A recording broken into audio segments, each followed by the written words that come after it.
Hello class, good morning. Hindi series के दौरान के अंतर्गत हम काव्य खंड का अध्ययन कर रहे हैं। काव्य खंड में हमने पहले कबीर जी का दौरान किया। कबीर जी के हमने पद्य पढ़े। कबीर जी के दोहों के द्वारा हमने जीवन की वास्तविकता को जाना। उसके बाद कश्मीरी कवियत्री ललित जी का पाठ रस के अंतर्गत हमने उनके वाक्य पढ़े। वाक्य के द्वारा हमने जीवन की सच्चाई, किस तरह से हम जन्म से लेके अंत तक हम किस तरह से अपनी भक्ति के द्वारा ईश्वर को प्राप्त कर सकते हैं। आज हमारा पाठ 11 रसखान का हम दौरान करेंगे। तो रसखान जी ने मीराबाई ने पद लिखे हैं, कबीर जी ने दोहे लिखे हैं, तुलसीदास जी ने चौपाइयाँ लिखी है।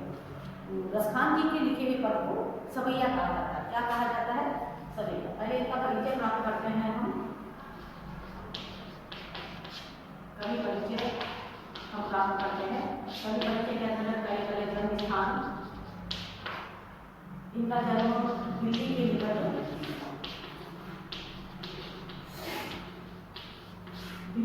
सन 1548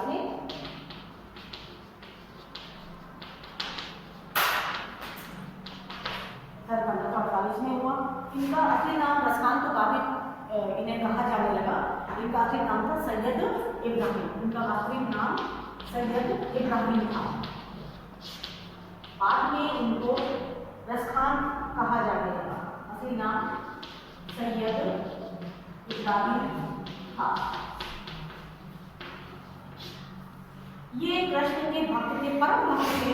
और इन्होंने भी जो भी लिखा है, तुलसीदास ने जो लिखा है राम जी के लिए लिखा है।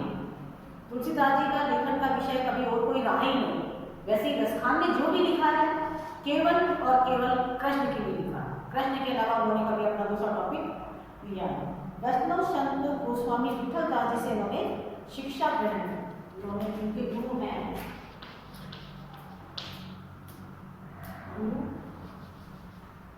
वैष्णव संत कवि के दो वैष्णव संत गोस्वामी विठल दास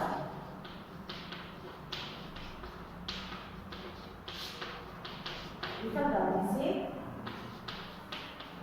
शिक्षा ग्रहण।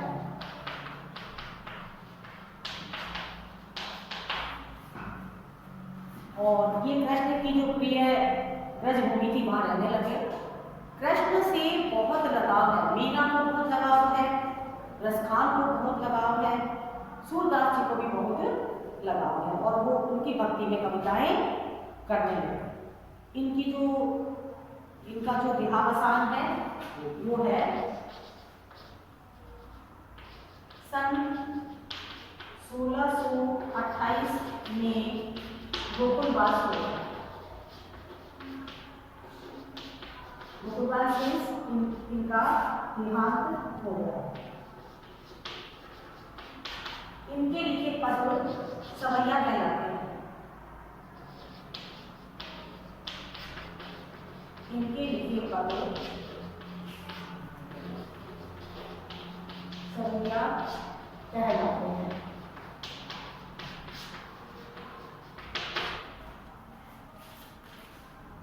इनकी जो प्रमुख रचनाएं हैं, दो प्रमुख ग्रंथ हैं इनके। इनके दो ग्रंथ हैं, सुजान रसखान,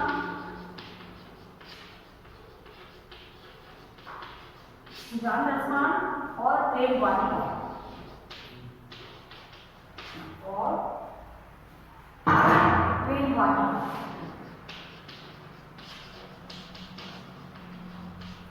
दो ग्रंथ सुजान रसखान और प्रेम वाटिका प्रमुख रूप से इनकी साहित्यिक विशेषताएं।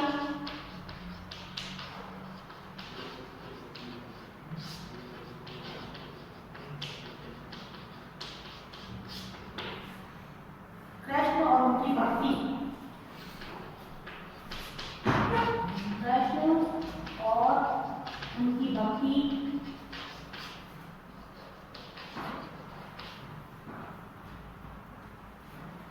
को लेखन समर्पित है।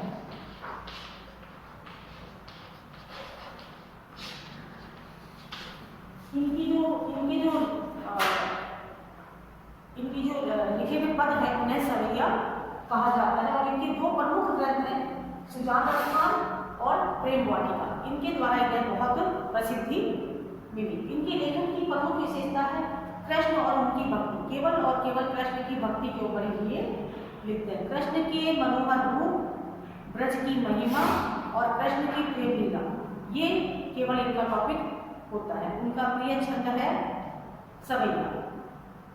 इस पाठ के अंदर हम जो पढ़ेंगे रसखान जी के पाठ में, उसमें कृष्ण की जो लीला है और कृष्ण की लीला भूमि, जहाँ कृष्ण ने अपना बचपन बिताया, गायों को चराने के लिए गए, वो जगह है वृंदावन। वृंदावन और मथुरा दोनों में उन्होंने कृष्ण का पूरा जीवन बीता और वहाँ पर उन्होंने हर एक जो उनकी क्रियाकलाप थे उनको रसखान जी बहुत पसंद करते हैं। अब वो कृष्ण उनके आराध्य देव हैं, इसलिए उनको लगता है कि मैं कृष्ण के साथ संबंध हमेशा के लिए रखूं। रसखान जो है वो कृष्ण की लीला भूमि वृंदावन और मथुरा की हर एक वस्तु से प्रेम करते हैं, क्योंकि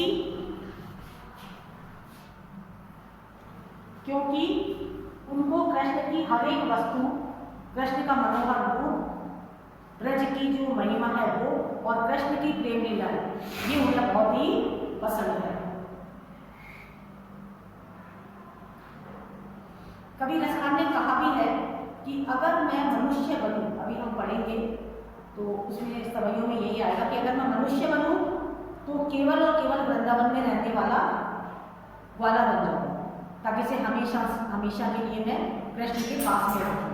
अगर मैं पत्थर बनूं तो जिसको कृष्ण भगवान ने अंगुली पे उठा लिया था, एक अंगुली के ऊपर गोवर्धन पर्वत, उसका पत्थर बन जाऊं, ठीक है। अगर मैं पक्षी बनूं तो जहाँ पर कृष्ण भगवान गाय चराया करते थे और उसके पास में कालिंदी का पेड़ है, तो उस पर रहने वाले पक्षी बन जाऊं, जिससे मैं उनके पास किसी भी हाल में रहूं, मैं केवल और केवल कृष्ण के निकट रहना चाहता हूँ, ब्रज भूमि में ही रहना चाहता हूँ, क्योंकि वहाँ पर यहाँ पर मैंने लिखा भी है कृष्ण का लीला, कृष्ण और उनकी भक्ति के लेखन को ही समर्पित है। कुछ भी हो जाए, किसी भी रूप में रहूं, कृष्ण के सानिध्य में रहूं, कृष्ण के आसपास रहूं, कुछ भी चीज हो जाए, अगर मुझसे कोई ये कहे तुम ये छोड़ दो वो छोड़ दो, तो मैं तीनों लोगों का सुख छोड़ने के लिए तैयार हूँ, तीनों लोगों का सुख छोड़ दूंगा और उसके बावजूद मैं केवल कृष्ण के सानिध्य में रहना चाहता हूँ, कृष्ण के सानिध्य में रहना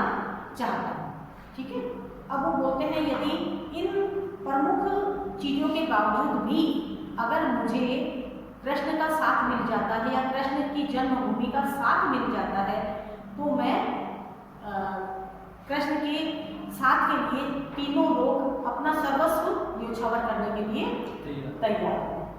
हम जो सवैया पढ़ेंगे उसके अंदर पहला जो सवैया है, मानुष हो तो वही रसखानी, बसो ब्रज गोकुल गांव के द्वारा। कह रहे हैं मनुष्य के रूप में अगर मुझे जन्म मिले तो मैं गोकुल के गांव में रहना चाहता हूँ। क्यों रहना चाहता हूँ? क्योंकि गोकुल का जो ग्वाला है वो ही कृष्ण के पास में रह सकता है, कृष्ण की जन्मभूमि के पास में रह सकता है। अब देखो पशु अगर बन जाऊँ तो क्या होगा?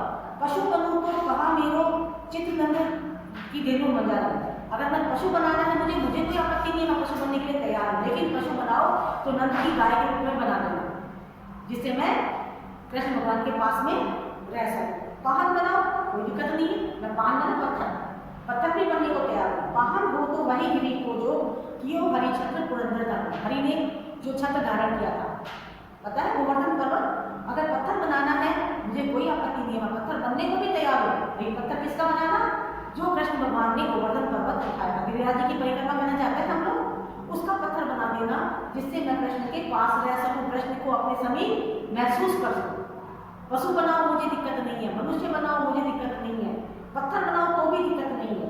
और कह रहे हैं जो खग हो तो, खग मतलब पक्षी, जो खग हो तो बसे तो मेरो मिली कालिंदी फूल कदम की डाल। पक्षी बनाओ मुझे कोई आपत्ति नहीं, पक्षी भी बना सकते हो, पक्षी बना देना भगवान, लेकिन कहाँ का बनाना? जो कालिंदी जहाँ पर कृष्ण भगवान रहते थे उन्होंने वहाँ पर अपना पूरा किया, वहाँ पर जो पेड़ है उस पर रहने वाला पक्षी बना देना, जिससे क्या होगा? इन सबके चलते हुए अगर पर्वत बना, पर्वत का पत्थर बना तो कृष्ण भगवान के साथ में, नदी की गाय गोकुल की गाय बनी तो भी कृष्ण भगवान के सानिध्य में।